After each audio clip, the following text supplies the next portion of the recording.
Puan Maharani disebut sebagai pencetus ide awal kenaikan PPN 12% yang belakangan menuai banyak kritik.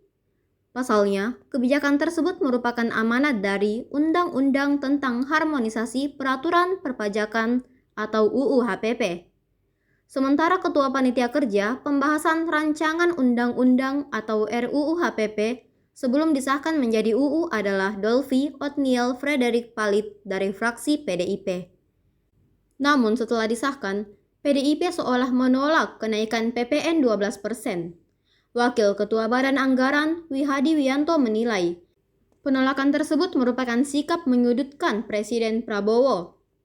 Kini Presiden Prabowo Subianto dinilai tengah menyelamatkan warga dengan memberikan kenaikan PPN hanya di barang-barang mewah, sehingga diharapkan daya beli masyarakat tak menurun. Wihadi lantas mengingatkan agar pihak-pihak tertentu untuk tidak menggiring isu kenaikan PPN merupakan keputusan pemerintahan Presiden Prabowo. Dia menekankan bila kebijakan ini diputuskan oleh DPR periode yang dipimpin oleh PDIP.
Download Tribun X sekarang, menghadirkan lokal menjadi Indonesia.